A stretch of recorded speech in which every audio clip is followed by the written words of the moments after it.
वाम भाग में अपनी प्रिय गौरी से विभूषित सुंदर चूड़ामणि धारण करने वाले, बाल रूप विग्रह वाले तथा अप्रमेय गुणों से संपन्न शिव को नमस्कार है। सद्गुणों से युक्त निगूढ़ तथा अगमय गति वाले शिव को नमस्कार है। सदाचारी जनोदान द्वारा सेवित आपके दोनों चरण लोकदात्री इस पृथ्वी के तुल्य हैं। सभी सिद्धियों तथा योगों को अधिष्ठान स्वरूप मध्य स्थित आपका उदर तारा समूहों से विभूषित विस्तृत अंतरिक्ष के समान है।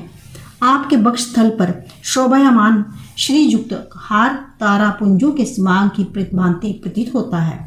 केयूर तथा अगन से विभूषित आपके 10 हाथों 10 दिशाओं के तुल्य हैं।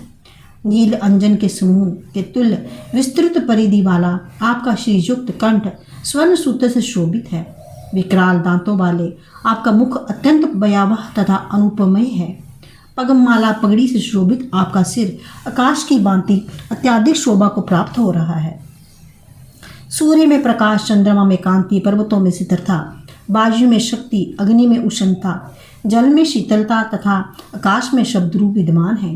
ये गुण अविनाशी शिव के निष्पंद अर्थात अल्पांश से उत्पन्न हुए हैं। ऐसा मनीषी लोग मानते हैं।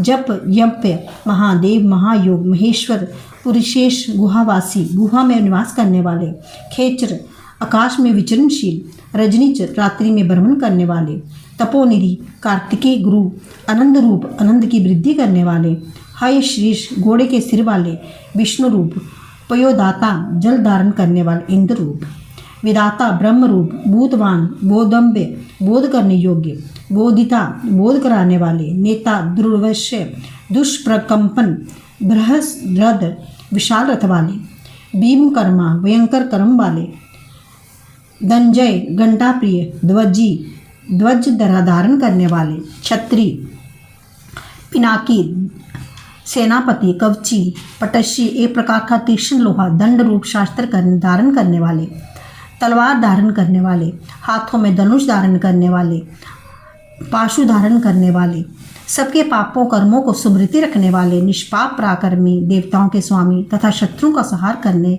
वाले, सब कुछ आप ही है। पूर्व काल में आपके प्रसन्न करने हम देवताओं ने अपने शत्रुओं का युद्ध में संहार किया था।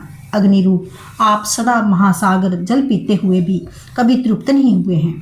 आप क्रोधमय, पापकृति वाले, प्रसन्न आत्मा वाले, मनोरथों पूर्ण करने वाले, आपकी इच्छा से विचरण करने वाले, प्रिय ब्रह्मचारी, दुस्तर, ब्राह्मण्य, शिष्ट जनों द्वारा पूजित तथा देवताओं अक्षय निधि हैं। आपने ही यज्ञों का विधान किया है। अग्निदेव आपके वेदोक्त हव्य को वहन करते हैं। हे महादेव, आपके प्रसन्न होने पर हम देवता लोग प्रसन्न हो जाते हैं। आप बिना भवानी के ईश हैं तथा आदि से रहित हैं। सभी लोगों के ब्रह्म रूप कर्ता आप ही हैं।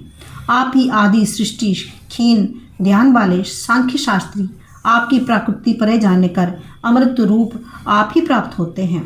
धन्य प्रायण योगी अपनी योग बलों से नित्य सिद्ध आपको जानकर पुनः उन योगियों का परित्याग कर देते हैं।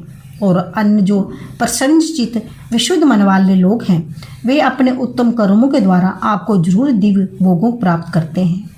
गणातीत तत्वों वाले सीमा रहित आप महत्तम का जैसे महात्मा हम जानते हैं, वैसा अपने समर्थ के अनुसार हमने कह दिया। आप हमारे लिए सर्वत्र कल्याणकारी हो। आप जो कुछ भी हो, आपको नमस्कार है। सूर्य जी बोले, हे ऋषियों, ये प्राणी एकाग्र होकर भक्ति पूर्व ब्रह्मा तथा विष्णु के द्वारा की गई इस शिव स्तुति का कहता है, सुनता है अथवा द्विजों को विधानों को सुनाता है, वे 10,000 अश्वमेघ यज्ञ करके जो फल मिलता है उस फल को प्राप्त कर लेता है। घोर पाप कर्म करने वाला जो कोई भी प्राणी शिव के समीप स्तुति का पाठ करता है अथवा उसे सुनाता है, वे या सभी पापों से मुक्त होकर ब्रह्मलोक को जाता है। जो सज्जनों के बीच में श्राद्ध कर्म में, देव कर्म में, यज्ञ धर्मादि अनुष्ठानों के बाद किए जाने वाले स्नान के अंतर उस स्तोत्र का पाठ करता है, वे ब्रह्मलोक को प्राप्त होता है। इस प्रकार श्रीलिंग पुराण के अंतर्गत पूर्व भाग में ब्रह्मा विष्णु स्तुति नामक 21वां अध्याय पूर्ण हुआ।